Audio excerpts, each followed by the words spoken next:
This is Dave Elkington.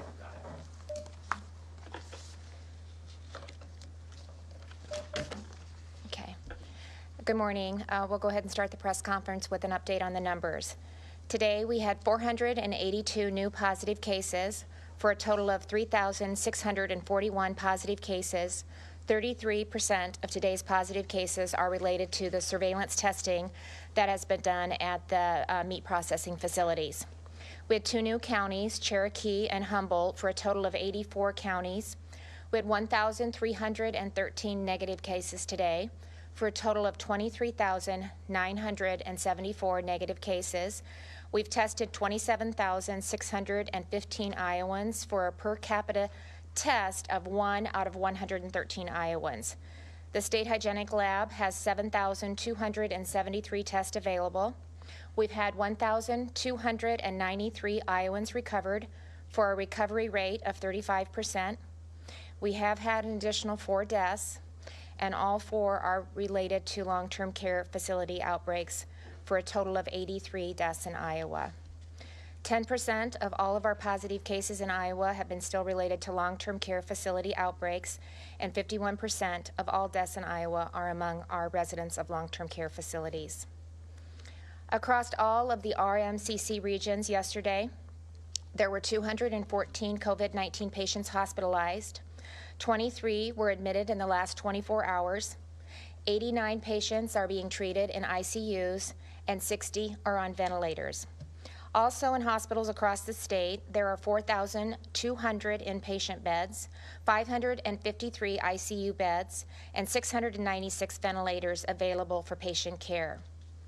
As Iowa and the nation prepare to reopen, the ability to conduct large-scale assessments and testing is critical to understand how prevalent the disease is and how it's evolving. The amount of data available will help us start to control the virus while making evidence-based decisions about how to ease the restrictions that have impacted our daily lives and begin to open up our businesses in a safe and responsible manner. Iowa, like all states, has had limited testing supplies and resources over the course of the pandemic. While in recent weeks our supply has increased, it was still not at the level needed to further expand our testing criteria so that more Iowans who need a test get one. And as I've said from the start with the team, we need an all-hands-on-deck approach.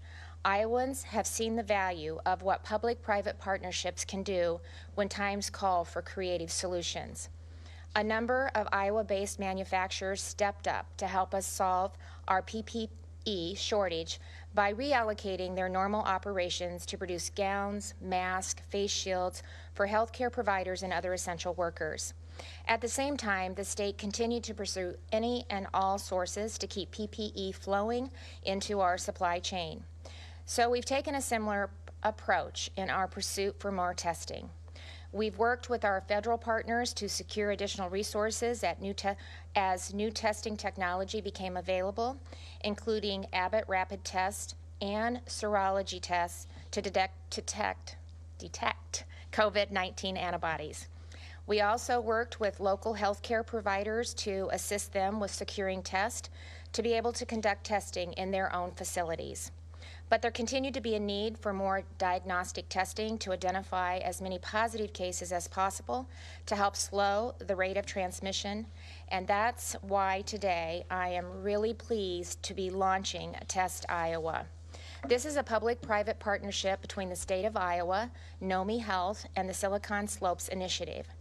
This will make available 540,000 COVID tests to increase the state's testing capacity by up to 3,000 additional tests per day, and that's in addition to what we are already doing. And it will also help us gather critical information from Iowans that will help our health officials better target and fight the virus. Iowa is only the second state in the nation to deploy this ambitious initiative, which includes an online health assessment to determine if individuals should be tested, and drive-through testing locations where individuals are swabbed, samples are sent to a lab, and results are returned electronically within 48 to 72 hours. It's as easy as 3 simple steps. Step 1, you go to www.iowa.com to complete a brief assessment that captures helpful information about symptoms or underlying conditions that you may have, as well as where you live and what your occupation is. So this type of information helps assess your eligibility for testing, and it will also help us identify potential hotspots across the state. Step 2, get tested if you currently have symptoms, have interacted with someone who has already tested positive, or have recently visited a place where COVID is more widespread. And step 3, if you test positive, we'll do the contact tracing to determine who you've been in contact with, so that we can identify other potential exposures and take steps to slow the spread. We're also working to connect individuals who tested positive. We can't do this right now, but we're working to accomplish this, to connect individuals who test positive for COVID-19 to healthcare providers through a telehealth visit to ensure that they get the treatment plan that's best for them. While the assessment is an important part of the process to see if you're eligible to be tested, the information collected is critical to better understand, again, the virus activity across the state. So by taking the assessment and sharing the information, you can help us zero in on potential outbreaks and new clusters so that we can target our response and protect the health of others. Your information can also help us identify areas where minimal virus activity is occurring so that we can begin to safely reopen our state as soon as possible.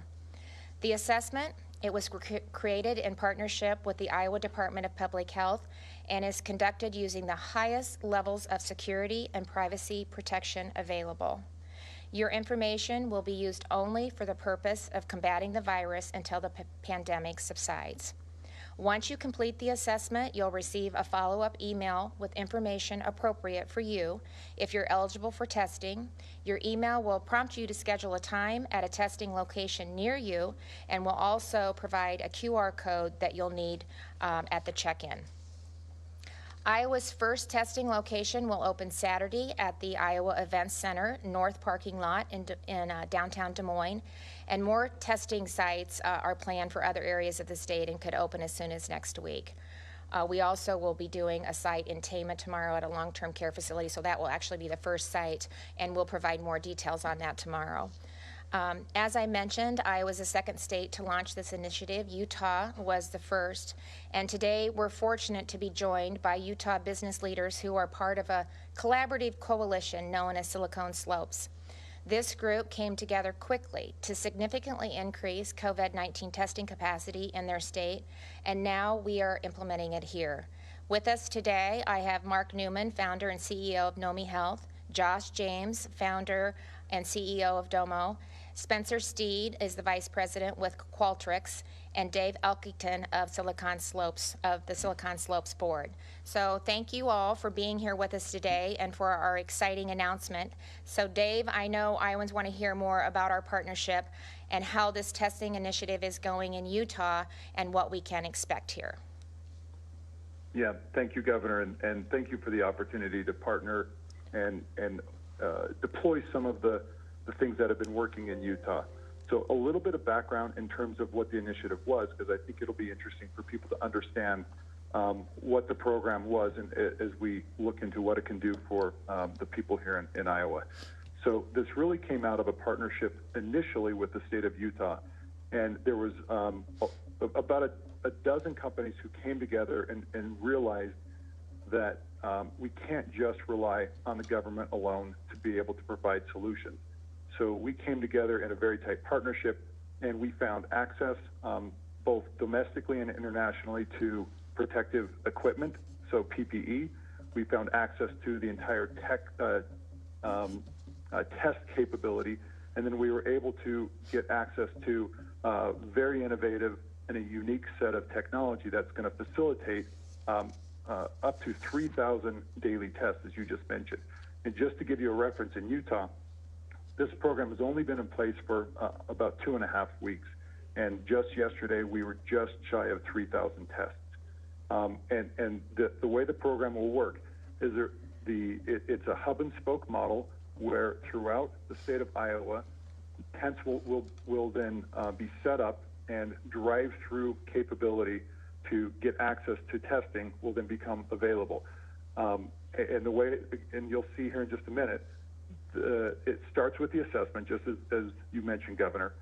People will then first take the assessment, and the assessment's really determining three categories: your symptoms, if you've got any exposure to other people who have had the COVID virus, and then third, have you traveled to any areas where that could be a hotspot? Based off of the results of that, you will then be prompted to go to one of the testing centers. So it goes through a scheduling process. The way the deployment will work is initially the test will, well, first we need everybody in the state to take the assessment. You're going to hear more about why that's so important. Once the assessment, and we have a large group that have taken the assessment, we'll know where to set up the tents and where the hotspots potentially are. At that point, we will begin first with first responders. So throughout the state, we want to make sure that we're taking care of the people who are taking care of us. So we'll first have a phase where all first responders, all medical professionals will come in and get tested. Then it'll go through a progression of highly symptomatic to where eventually we want non-symptomatic people able to come in and be tested. And the objective here is to really get everybody back to work, back to the normal life, and really crush this, the curve, and really get all of us back to our normal life. And so that's what we're seeing. We're again, a couple of weeks ahead in Utah, and we're beginning to see that. We've just announced here in Utah elective surgeries. So that's what we're looking forward to in Iowa. As more broad-scale testing is available through this program, it creates confidence. We can begin to work together. So with that, I'm going to hand over to Mark Newman, who is the CEO of Nomi Health. And this organization is the organization that's going to run operationally this whole program. Mark? Yeah, thank you. Yes, and Governor Reynolds, we couldn't be more excited to partner with you in the great state of Iowa. As Dave and others have mentioned already, the key here is an open source approach to healthcare. You've seen what happens when we kind of go for other large proprietary machines, or you name it. And what was successful for Utah was mobilizing the private sector and the supply chain behind it from non-obvious sources. Everything in healthcare has changed over the last 60 days, where they buy their products, what they're trying to do, how they're trying to do it, and we've all experienced that. Traditionally in America, a single region might have been experiencing some sort of crisis, and there could be reallocation of supplies. When every region was experiencing a crisis, we all had to step up. So Utah was the test bed, and we're incredibly excited to bring this across the nation. It's obviously been reinforced many times of a hub and spoke model with tents and centralized assessment abilities. To reiterate, our entire goal here is to rebuild the confidence of the communities to get back to work, get back to school, and living life again. And our path and our belief is that that's through massively available, abundant testing at little to no cost to any individual. That was the premise here in Utah. We're bringing that to Iowa. It has the hub and spoke model for collection and has the digital assessment piece. Another key component here is through the assessment, each individual can self-schedule their own time to show up and when it works for them, because we want to be as flexible and nimble as possible for anyone's schedule. What all of this does, from the assessment to the scheduling to the mobile tent preparation to the automation on the back end for running the test, collecting the samples, running the test, reporting results, is that drives the most efficient capacity utilization possible. That's incredibly key here. What we found was traditional tent models in states from health systems or you name it had anywhere between 100 or 150 people per day going through it. We're able to support 500, 600 people per day per location. And much like airlines with seats with planes that take off, we need to make sure that every single day that there was tests available, tests were used. The only way we can get every state back to work and living life again is through mass utilization of all of this. So we're incredibly excited to support the initiative. We're incredibly excited to support the great state of Iowa. Thank you. I'll pass over to Josh James, who was an instigator here on the data opportunity to be building this all out. All right, great. Thank you so much, Mark, and thank you, Governor Reynolds. It's a real pleasure to be online with everyone here in Iowa and talk about how we can get back to work by really doing exhaustive testing and assessments and understanding where we're at and getting that information and that data. as I was talking with Governor Reynolds, that seemed to be a true pillar of the way that she manages, is making sure that we're making decisions based on information. And so it becomes very important to get that information in our hands and across her broad leadership team. And so with Domo, what we do is we take information from across the state that the state has in its databases and makes that available to the broad management team in real time, and allows that information to get out to the counties so that everyone on the front lines as well are able to understand what's going on in the state, and so that everyone can be seen from the same sheet of paper and really truly understanding the exact this exact moment what's going on in the state. And so we're excited to be a part of that at Domo, and we're a public company, and this is what we do for big organizations across the globe. And when we're not working with governments, we're working with Fortune 100 companies. So excited to have the opportunity to help out here. One of the things that I think is really interesting is, obviously, for this to work, you have to get broad buy-in from the citizens of Iowa, and so we need awareness. And as I was talking with the governor, we talked a little bit about different ways to roll this out, and the plan that works the best is to have the governor start it. So she's going to, I know, drop a video in social media that talks about crushing the curve. That talks about really getting everyone to go to these assessments and take these assessments, so we can just understand what's going on with the citizens of Iowa. And the way that gets rolled out is with a viral campaign. So fight the virus with a viral campaign. And so you'll see that happen today, and you'll see some of the more influential and famous Iowans who are excited to help out across the entire state. And so as they receive this video and a friendly call out from the governor, then they will pass that on to their groups of followers, and I think we'll see a really cool viral campaign that really helps raise awareness to take this assessment, because again, that's the first step, is just take the assessment, and it gives the state a really good idea of where everyone's at. And again, that's only used for the state of Iowa's purposes, and that information is the state of Iowa's to the extent that individuals share that. And so we're excited to see that roll out. And the important thing is go to testiowa.com. That's the website that's up and out there right now. And if you go to testiowa.com, you'll be able to see the assessment, and in very rapid form, be able to understand kind of where you're at and get things scheduled. And so I think Spencer's on. If Spencer is on, we'll have him jump in and talk just a little bit about the assessment.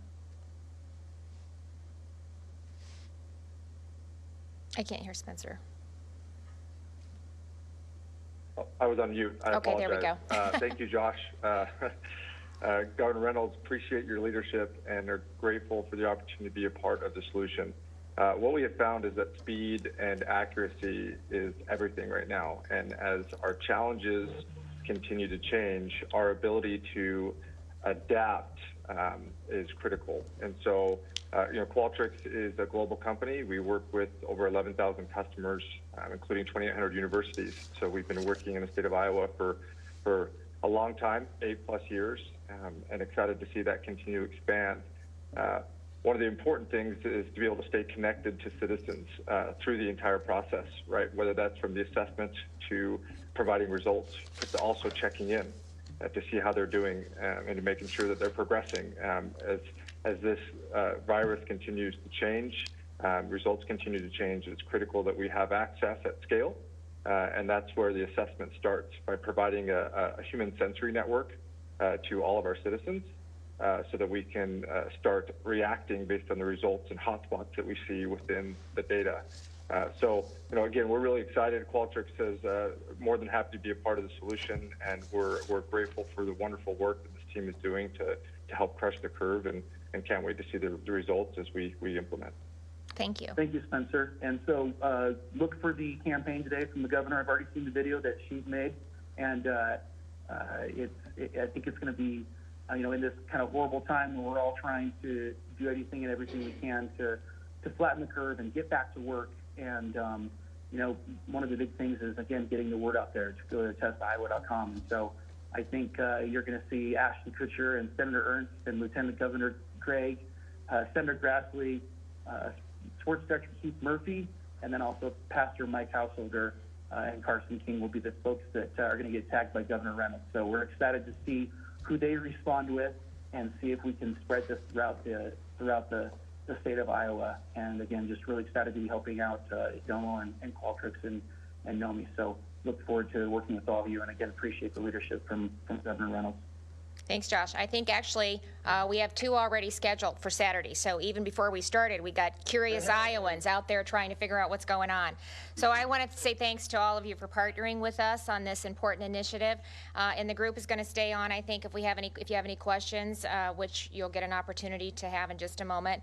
But first, I do want to encourage every Iowan to go to testiowa.com and take the assessment. And I want to especially urge those Iowans who work in the healthcare field and other essential services, especially our staff in our long-term care facilities and those who work in the food processing or other manufacturing facilities. This is an important step to protect your health, your family's health, and your fellow Iowans. The assessment takes only a minute, and if you're eligible, you could be tested as soon as Saturday, as I said, in Des Moines. More testing locations will be opening up soon, but we want to take this opportunity to be available to as many Iowans as possible. So the more Iowans who take the assessment or are tested, the more it will help us understand about the virus and the more we can do to mitigate and manage it. So we can get life and our businesses back to normal as soon as possible. So with that, we will open it up to questions. People get out and take the assessment today. How are they, if they're not in Des Moines where a location is going to open up Saturday, are they just being told to wait until there's like an undetermined time when they will have a facility in their area, or how does that work? So actually what's great about it is we can schedule the test. And so as the tests come in, they'll start to look at the data and see where the majority of Iowans are at, and then we will be able to react to that. We will be able to set up in areas all across the state. As you heard, I can't remember which one was talking about this, but we're going to focus initially on our essential workforce, our healthcare workers, our first responders, our food supply chain, and some of our manufacturers. So we are encouraging hospital staff and long-term care staff to get in there and to do the assessment and get tested, and then we're going to roll that out so that more Iowans will have the opportunity to take the test, and then we can continue to schedule based on the amount that's coming in. As you heard them say, we can do up to 3,000 a day, and that's on top of our other testing capacity. So Iowans still have the opportunity to, if they're not feeling well, to contact their clinicians, to go through an assessment with them, and to take, to have access to testing capacity through that as well. But the more that we can get Iowans to go through the assessment process, it really will help us identify where the hot spots are, where we're starting to see a cluster, where we're seeing nothing happening, so that we can talk about areas of the state that are ready to go and to open up, and how we phase that in and what that looks like. So I think you heard them say Utah just yesterday hit 3,000 tests. So, we know we're not going to be there tomorrow, but we have the capacity to ramp up to that as Iowans become more familiar with it, go online, take the assessment, we'll gather the data, and then figure out how we strategize going forward with providing the testing. It also, and I'll talk about more about this tomorrow, but for instance, we're really concerned about our long-term care facilities, and so we're going to be going into Tama and setting up at a long-term care facility there, where again, we can have kind of drive the other long-term care facility staff to where we're setting up the testing site, so that they have the opportunity to get tested, and we can start to identify again where the negatives, the positives, and then in addition to that, which I'm really excited about too, is we're doing the serology testing. So that's a really important component of this too, and the Department of Public Health and Dr. Badati and her team have been really instrumental in kind of doing testing both, so that we can better understand the virus, how it impacts, identify maybe individuals that have had it and have recovered. And so that will also help us identify a potential workforce and get these workers back into the job, and again, starting to open up Iowa in a very safe and responsible manner. Governor, you said that this could be upwards of 500,000 tests made available. So what is the new initiative bringing in terms of sheer numbers of tests right now? And then secondly, can you talk more about the assessment? They talked about looking at symptoms, exposure to the virus, and if you've traveled to a hotspot, and it sounded like asymptomatic testing would be later on. So I'm kind of trying to understand how this is going to expand the criteria of what the state lab is already testing. Yeah, so what it does is our partnership with Test Iowa and Nomi Health, we have 540,000 tests. That's part of what we've been able to secure. In addition to that, they'll do the marketing, the website, the outreach, the data. So that's all included in the partnership that we have with them. Hey, if you guys need to add anything to what I'm saying, don't hesitate to step in, because I don't want to misrepresent something. So I'm not sure how we're going to coordinate that, but does anybody want to talk about your end and what it's providing? Yeah, this is Mark Newman from Nomi Health. So it's the 540,000 tests. If you do the math, it's around 3,000 tests per day for 180 days. So 90,000 tests per month. And we are preloading the state as well to make sure that if there is an opportunity to do more, that the testing kits are available. And this is to be able to drive the kind of long-term adoption of testing across the state of Iowa. So the tests are, like, you have the tests right now? That is what we have secured with them through the contract with them. Are you going to do asymptomatic testing? Well, so we are doing some of that with the surveillance testing that we're doing. Do you want to talk about that? So we're doing some of that, and this would be a part of it in the manner that we would be able to use this testing capability through some of our processing plants. That's why we want them to go online and actually take the assessment, and that will help us identify some of those. Yeah, thank you for the question. I think just like all along, the way we've looked at the resources available and how to make best use of what we have, that's what we're going to continue to do. And so again, I want to reiterate the department's commitment to stopping the spread of this virus and really taking care of our most vulnerable populations, and again, sharing information as we get it as quickly as we possibly can. And so having a tool like this helps us be flexible in understanding where the needs are in Iowa so that we can respond quickly and direct resources to those particular areas. And we'll continue to adjust those things as we go along according to what the needs are here in Iowa. The tests going through the state lab? Yeah, yes, yeah. Governor, so Mark said that there are opportunity to do more test kits. Is it your hope or expectation that the 540,000, once we go through those, that will be enough testing done to be able to make those big decisions that you're talking about? That is going to have a significant impact on our ability to test those that need to be tested and to really understand where the state is doing well, where some potential hotspots are at, where are we seeing some clustering. The other piece of this is it will allow us to see that early so that we can get in there with the Department of Public Health and start to do some of that contact tracing and some of the research that's a huge component of this as well. So if you talk to states all across the country, everybody is trying to figure out a way that we can responsibly and safely open back up our economies and get Iowans back to work. And so this is a significant piece of that, to be able to understand who's testing positive, who's testing negative, where the hot spots are at. It allows us to be more targeted in our response, and areas that are doing well to open that up, but to still monitor it. People can go in and take multiple assessments. So even though you've taken, I believe that's accurate, right? Even if they've taken it once, we want them going back in if they develop symptoms later on. So you have the ability to go in multiple times and take tests based on kind of your symptoms and how you're feeling. And so, Thanks, Governor. Yep.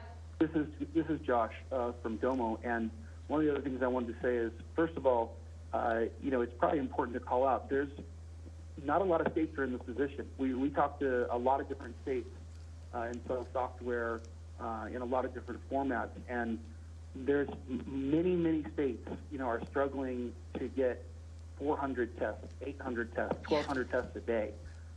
So getting this kind of throughput, I think, can really make a difference. And then the other component here is it's not just the test, it's the assessments that happen. Right. And being able to get information and as people come in, understanding their symptoms and having that in a database that allows Iowa to, again, like you said, understand where those hotspots are is really important. But this definitely catapults Iowa into the upper echelon of states that are able to do assessments and tests across the population. So, really applaud the way you're leading forward here. I think this is going to make a big difference. Yeah, I can't reiterate that enough. The assessment is a big, big component of this. So thank you, Josh, for bringing that back up and just highlighting that again. Governor, This is Dave. 1 second. Okay, and I'll, just 1 second. the Blackhawk County. Just 1 second. Sorry. I'm going to go, I promise I'll go to you. Okay, Dave, I think? Yeah, so, apologies, it's a little hard to do this remotely, but Yeah, I know. one other thing to note, there's two components to the assessment. There's the initial assessment that it's critical that everybody in the state participate in, but we reference this, but I want to make sure everybody captures the importance of this. There's a daily check-in, and which is a really shortened version of the assessment. It's like a 1 to 3 minute check-in, and it's just you receive a text, you receive an email, and with that, you just give a quick update of your health, your health status. Is it getting a little bit better? Is it getting a little bit worse? So, and what that allows this program to do is it allows the state to know exactly where everybody's at, be able to, as we mentioned, move and adapt the tents and the testing. But it also really empowers everybody in the state to be in control of their own health. And so it'll prompt them. They'll say, hey, this change, but it appears as though you've increased your symptoms, and now you have also a stuffy nose and you're achy. This suggests you should actually go engage with your primary caregiver, or hey, if you need to talk to a telehealth doc right now, we can connect you. So this is both an acute, let's address the problem right now, but it really will support a long-term and ongoing management of this virus over the next 12 months. Because look, I think we all want it to go away right now, but we all know this is going to be a process, and we're learning as we go. Yeah, that's a really good point, so that we're prepared not only to, get through and start to open things back up, but to be prepared in case we do see it start to spike again. So thank you, I appreciate that. Blackhawk County health officials want enough test supplies to be able to test asymptomatic people. They say right now they're not allowed to with what they were given by the Iowa Department of Public Health. With the huge spike in cases in that county in the past few days, when will they be allowed and be given the supplies to do that? So who is saying they're not getting enough testing capacity? The Blackhawk County Public Health Director. Well, they need to go through the Department of Public Health. We've made it very clear that we're willing to get, and we have the capacity to get the testing there. Now, there's different ways that they can do that. We've provided tests to 3 clinics, I believe, in the area, so they have the opportunity of going there to get the testing done. But we continue to work with communities and businesses and long-term care facilities all across the state. So I don't know if you have anything to add to that. No, I think it's just another example of, again, as we've learned more about this virus and understood ways to target resources in conjunction with the assessment that we're talking about through Test Iowa, if we can understand, even for somebody who doesn't have symptoms, what their risk factors are, that again helps us further direct the resources we have and helps us do a couple of things, right? All the time we're trying to do things like get a better understanding of what people's symptoms are and the disease activity across the state of Iowa, which people who choose to share their information through the assessment helps us do. Then we also want to direct resources and increase testing to help us understand, confirmed cases and lab results associated with the illness, right?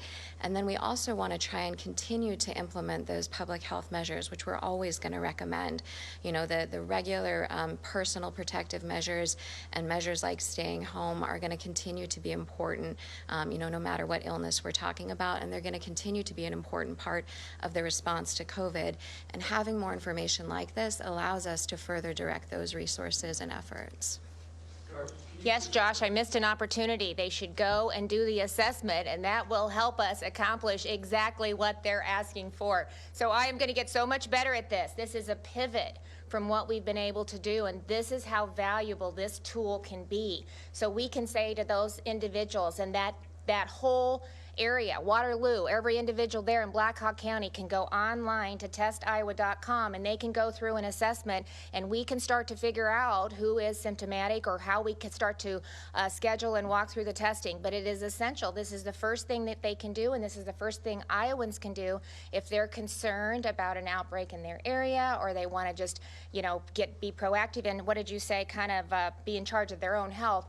Go online to testiowa.com, take the assessment, assessment, we'll collect the data, and then we'll start to put in place the strategies to take the next steps and see how we can start to really identify where some of the hot spots are and what we need to do next. So take the assessment. Aaron Murphy, go ahead. Governor, just real quick, can you, and I think you may have touched on it, but can you assure Iowans, because this is a publicly traded company that's asking for individuals' healthcare information and data, can you expand on how that will be kept safe and confidential?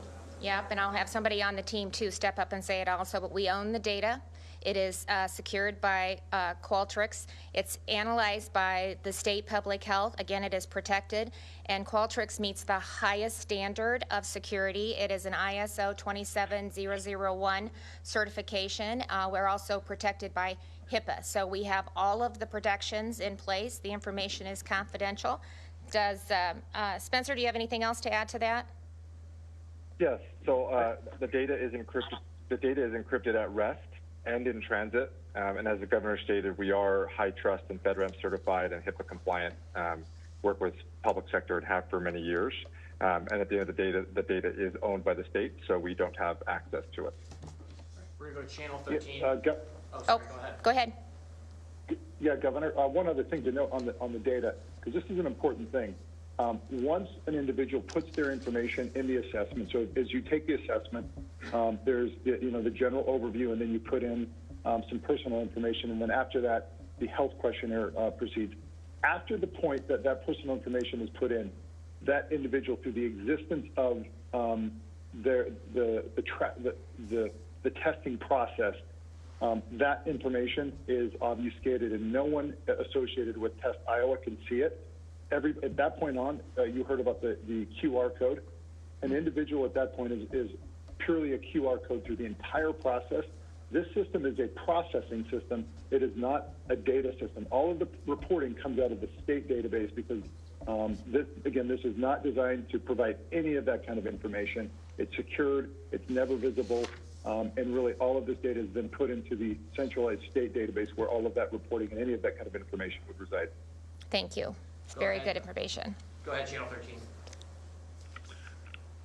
Good morning, Governor. Can Hi. you all lay out specifically this enhanced testing ability? Will then it allow more people to qualify to get tested? And then secondarily, why the launch now? Would you have done this previously to expand testing if you could have acquired the testing supplies? Is it as simple as that?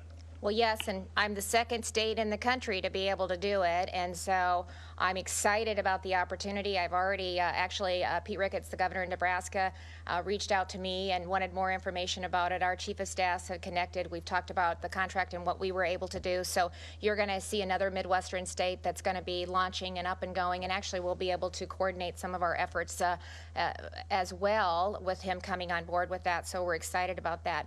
But, and this has just been evolving, and we have been able to acquire more tests, but this is, I think, it looks longer term by being able to allow Iowans to really manage their own health. And so this will be very helpful as Iowans go online and take the assessment, and we start to see, where some of the hot spots are, where we're seeing clusters, where we're healthy, where Iowans have done what they were supposed to do by following the directions that the Department of Public Health has put in place from the very beginning of this outbreak. And so this will really help us assess some of that data, that information, not only from a statewide perspective, but from a regional perspective, right down to a community perspective, right down to a zip code.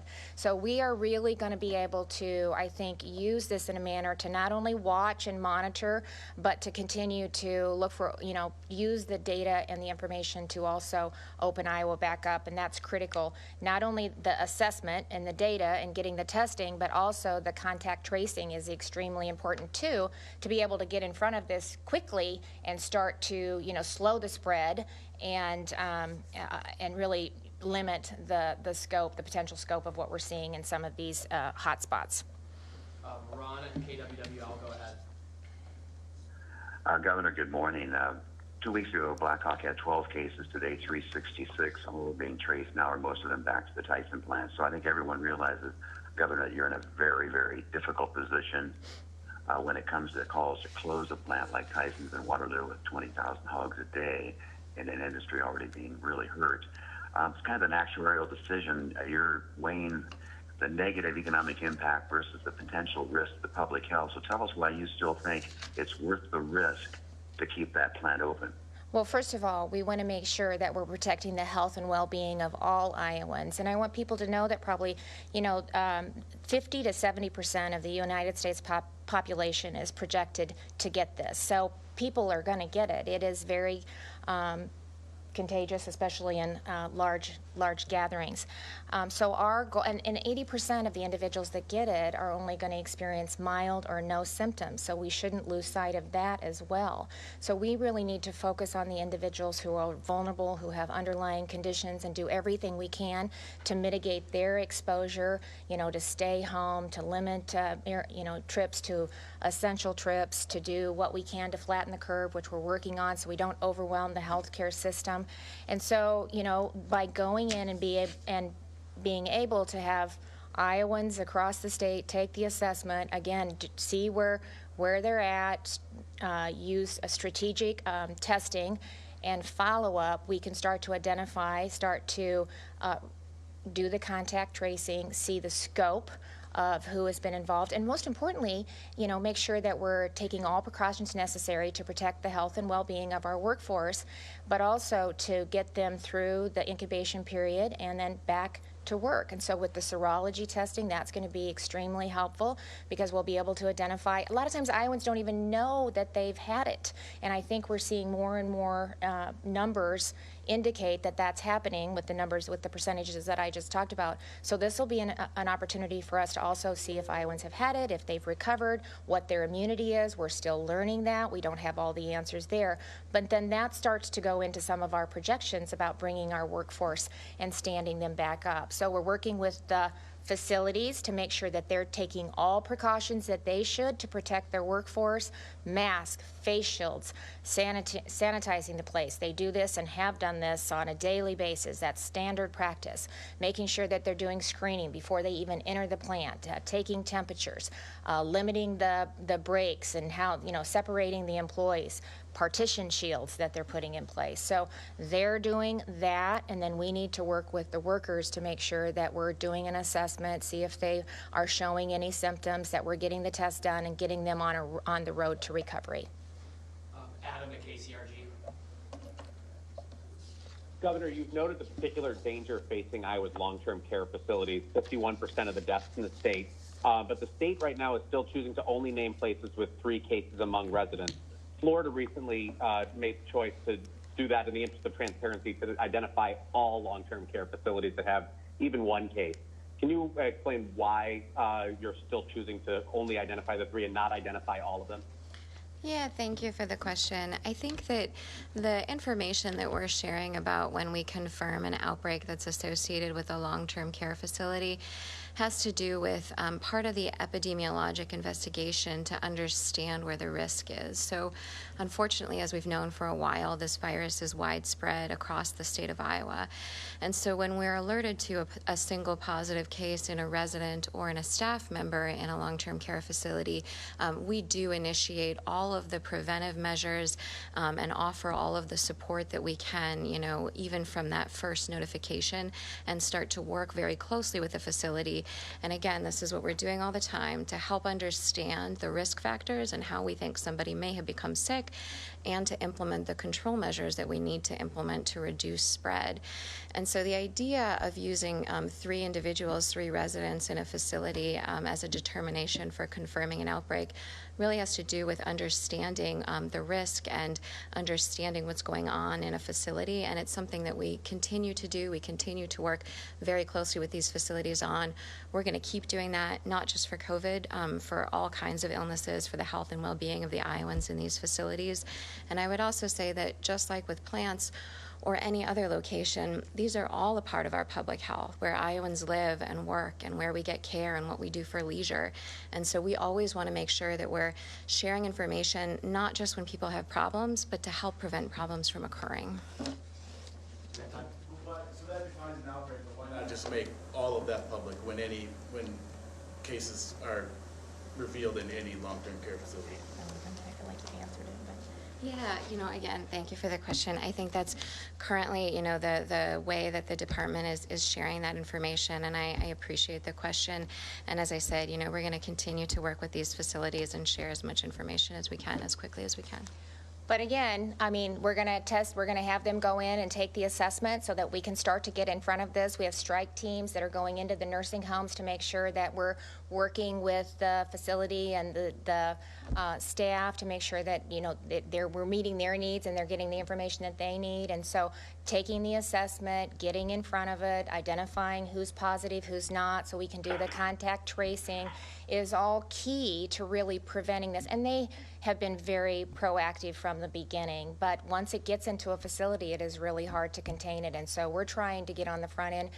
Public health has been very transparent and tried to be very transparent with the data that they're providing, continuing to look for different ways to provide Iowans with the information that they expect. So I want to commend them on the work that they're doing on a daily basis to really protect personal information, as well as trying to provide the public with the information that they need. And it's always tied to, the health and well-being of all Iowans. So I really appreciate the work that they do every single day on behalf of Iowans. We got time for one more question. Caroline's asking on behalf of another reporter. Yeah, Kay Henderson is wondering why it was said that it comes at little to no cost to the individual to get these tests. How much does it cost, and who is keeping that money? So we signed a contract with them, and the contract provides, is that what are you asking? Let me make sure. About the cost of the test, if there is a monetary value. There is no cost to the individuals Well, they taking the said test. little to no cost. Well, There's no cost to the individuals that are taking the test. Okay. We're standing it up, and this is what we're going to use some of the federal COVID money for this very thing, because we know it is critical to really understand the health and of Iowans, to do the assessment, to understand where the outbreaks are, and then to be able to target our response as well as getting in front of it. So, they've got cutting-edge equipment that they're going to be able to use and allow us to do that. Not only the assessment, the testing, and then the follow-up. On the block grant money, just as you mentioned it, can you talk a little bit about what other guidance you've received about using We're hoping that we can still get that, so it's coming, but they've promised that they would provide as much flexibility as possible, and it needs to be tied to addressing COVID, and this is tied to addressing COVID. So before I wrap up, I just want to again say thank you to the team in Utah. You've really turned this around really quickly. I cannot even express my gratitude on behalf of Iowans to get out there and do the assessment and follow through, and I look forward to reporting out how we're able to really implement the great tool that you've provided for us. So thank you very much, and thanks for taking the time to be on today. Governor. Thank you. Thank you. Thanks, everyone.